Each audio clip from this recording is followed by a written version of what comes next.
Hey guys, I'm back with another book. I finally am caught up on this series, and that book is The Queen of Zombie Hearts by Gena Showalter. This is the third book in the White Rabbit Chronicles series, and very, very interesting, to put it the least. I really loved the first book. The second book I wasn't too much of a fan of. In the beginning of this book, I still wasn't too much of a fan of it, but it got a lot better towards the end. Character-wise, Allie started to annoy me. I don't know if I said this in my book talk for the second book, but she started to pick up a lot of Kat's traits, and I just really didn't like that because I just don't like Kat, and I'm not really sure why. I think it's because maybe she has like the airhead kind of complex. I just don't like her, and Allie started to pick up some of her traits and started acting like her, and I was just like, you know what? I really don't like this. This is not okay, especially in the beginning, and I thought it was weird how it seemed like everybody kind of seemed to start like changing roles. Like Allie started acting a lot like Kat, and then Mackenzie, who we heard quite a bit about in the first book, was this rough and tumble kick-ass girl who's not afraid to knock your teeth in, is all of a sudden reduced down to this scared little shy girl who seems to no longer know how to talk to guys. And I just thought that was really weird, and I didn't like it. And again, Kat still annoyed me throughout the entire book. I mean, there were parts where she got a little better, but I still didn't like her. I don't know why I don't like her. It's just, she's just one of those people that just annoys the crap out of me, and I'm just like, no. Also in this book, we get to see a little more of other characters that maybe we've heard about a lot in the first book, or we were introduced to in the second book, and we get to see a lot more what they're like. Specifically, Gavin and Jacqueline. We've known Jacqueline since the first book. We met Gavin in the second book, and we definitely get to see a lot more of them in this book and see that, you know, it's not exactly what's under the surface. Like Gavin, when we first meet him, is a complete man whore, and he thinks everybody wants to sleep with him, and he wants to sleep with everybody, as if he has like this ongoing list to keep track of how many girls and who he slept with. But we definitely get to see more of him and more of a different side of him in this book. And Jacqueline too, like we didn't really get to see much of Jacqueline in the first book besides when they found her, and then after that she was just crazy and crying all the time, and she couldn't like bring herself to pull herself together. And we definitely get to see a different side of Jacqueline in this book. We get to see that she is definitely a tough, kick-ass character, and even though she's going through a bunch of personal things, she can still get through it. And I definitely think Gavin and Jacqueline are like the cutest together. Like they fit perfectly together because Gavin is an asshole and she's not going to put up with his shit, and he's going to have to do what she wants. I definitely love in the scenes where you have Gavin and Jacqueline bickering back and forth, and everybody's just sitting around and you're like, you know what, they definitely have a thing for each other. Not going to admit it, but they definitely like each other, and it just cracks me up. And I think one of my favorite lines Gavin says is, Gavin yawned, then peered out the window as if bored. I've decided girls are like diseases. You happen to be Ebola. That causes vomiting, right? That is so funny, especially after like the huge Ebola scare we just recently have. But it's so funny. Like, and it's just like that the entire time they're bickering back and forth because one of them has gotten on the other's nerves. And I just love it. Like, those are some of my favorite scenes in, like, any type of book, is where you have the asshole male character and then the female character that's not going to put up with his shit. And it's just great. It's, like, my favorite two characters and my favorite scenes in every book I read. Now, there are definitely some things in this book that really, really grinded my gears. And one of those is the texting. And it's been the texting this way, like, throughout all of the books. But I believe there was just a lot more texting in this book. But the way they text is they use the shortened versions of words that us teenagers are so well known for. And I personally don't do it anymore. I did it in like 8th grade, and then I thought it was really stupid. So I actually type out full words, and it just really irritates me. If I'm texting someone, or like I read in a book that somebody's texting someone and they're texting like that is not okay. Like, come on, you're an intelligent human being. You can move your thumbs fast enough to type the entire word and make sure everybody actually understands what you're saying, so do it. Like, come on.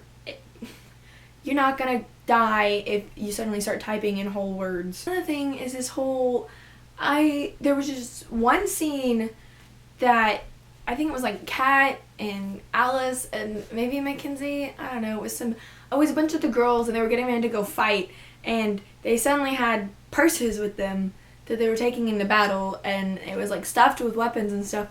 I do not remember reading anywhere else in this series about the girls carrying purses around. Yeah, and carrying purses into battle. Like, that is just beyond stupid. I am sorry. Why are you going to carry a big old honking purse or, a shoulder purse or whatever? That is such an easy target to bring you down. All they have to do is grab the purse, pull you back, and you're on the ground. Or, they could use the strap and strangle you with it. Or they could steal your purse and steal all of your weapons. Like, that just doesn't make sense. Why would you take a purse into battle? Why? Like, that just does not make sense. I don't care if it goes good with your outfit. That is not a smart move. So I know there was quite a bit of mentioning in this book about pain and punishment, specifically coming from Cole as a type of punishment for Allie for whatever she does that he doesn't like. And I automatically switched over to the gears of like 50 Shades of Grey. And that's not okay. Like, why do people get off on spanking other people? I don't understand how that is a sexual appeal. I don't see how that would bring you joy. I don't understand that. On the other hand of that, I really did enjoy how Gena wrote it to where Allie and Cole wait a really long time to have sex. I mean, obviously, they've only been together for a little over a year, I think it is, by the end of this book. And obviously that's not really a long time, but like for teenagers, that's a really long time to like be together and not have sex. So I really enjoyed how she made it to where they waited so long. Like at first, they had just started dating, so they're not going to do it. Then they, they get a little handsy and stuff, and then I was like, well, I'm not ready. And then after that, they get, later on they get handsy again, and Cole's like, well, I'm not ready. And they finally wait till both of them are ready to do it. And I feel like that is just such an important message to send out there. Like, you shouldn't have sex because the other person wants to have sex. You shouldn't force somebody else to have sex with you because you want the sex. You should wait till you are both ready to have it. More importantly, you should stay abstinent and not have sex until you're married. But, I mean, if you're going to, I'd rather you wait until you're both ready and for sure ready for it than just, like, rush into it. And I really, really admired that. That's one thing I like about the Divergent series, too, is Veronica Roth didn't make them have sex. She waited, and I'm still confused whether or not they had sex in Allegiant, because it, like, kind of leads you on to think they did, but it never straight out says it. So, it definitely wasn't something that was based around sex. And I like how, there were several times that they tried, and they were quite interrupted, but still, they waited. I know I repeatedly say throughout these book talks, I hate Kat. Kat annoys me. I don't like her. And I really don't. But I feel so bad for her at the end. She died, and she went out the worst way. And I just feel so bad. After the house exploded, she's got a broken leg and something. Oh, she's got a broken collarbone, too. And then to get shot on top of that and just end out bleeding out in your love of your life's arms was so sad. And definitely to see the way it devastated Frosty afterwards, he was definitely not the same. And it's just so sad. And I know I don't like her, but she did not deserve to go that way. I was actually rooting for them to all make it to the end. And of course, you had to go and kill somebody. Even though she was annoying and, somewhat of a good friend, but sometimes a crappy friend too, and really self-centered, I don't think she didn't deserve to die like that. And it was so sad, but at least, she's still kind of there because now she's a witness and she can make herself visible. And it just broke my heart when at her funeral, the only person that could see her was Alice. She didn't reveal herself to Frosty, even though she could see how much it was tearing Frosty apart that she was gone. And it just, made my heart hurt. Even though I don't like her, but, still, I was like, go comfort him. He's, dying inside because you're not with him anymore. In the end of this book, actually, after the book had ended, Gena had, after the second book was published, I believe, she set out a poll for us to vote on which scene we wanted her to rewrite in Cole's perspective. And the one that won was the breakup scene between Cole and Allie. And I read it, and I loved it. I wish we got more of Cole's perspective. I think she writes Cole so much better than she writes Allie, and I'd really enjoy to read from his point of view. I definitely loved hearing from his side of the story, and I want to hear more about him. I think he is definitely a character she should write from. if there is going to be another book, which I've heard there's going to be, she should write it in dual perspective on Cole and Allie, because I want to hear more from Cole's side of view. I really want to, because he's more of an experienced slayer. He's been doing this since, like, he could walk, and he definitely knows what's going on.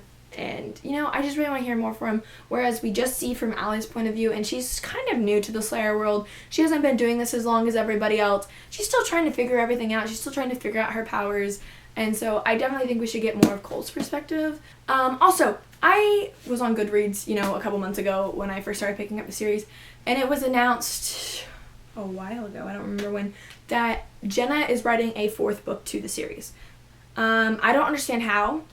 The end of this book actually really wraps up everything well. It doesn't lead off to where, you know, oh, this is going to continue in the next book. You know for sure there's going to be a next book. Everything kind of wraps up. I don't understand how there's going to be a 4th book unless she's randomly going to pull something out of her butt. It may be that Rebecca, the leader of Anima, suddenly gets her memories back and, you know, try something new. But, like, other than that, I don't see how you can write a 4th book. Like, they figured out how to cure the zombie souls, so I'm still, like, trying to reel in, like, how this is going to be a 4th book. Unless it has something else to do. I don't know. We'll find out. But I'm really interested to read the 4th book and see how it turns out. Overall, I rated this a 3 out of 5 stars. If you have caught up and read the series like I have, please let me know in the comments what you thought about it. I'd definitely like to hear other people's opinions about this story other than just my own, because I don't know anybody else who's read this besides me in my real life. It was a pretty decent book. Like, I really enjoyed it, especially towards the end. It got all that actionness, like, just blew me away, especially, like, the whole clearing of the memories, and then Allie lost her memory, and then, you know, it just, everything was great towards the end. I definitely enjoyed it a lot more with all the action and everything, and definitely I think River is pretty cute. So I hope he appears in the 4th book, and maybe we get to hear more about him. But yeah, so I'll see you guys next time with a book talk, Top by Wednesday, or a tag video. Until then, I'm Chrissy. Goodbye!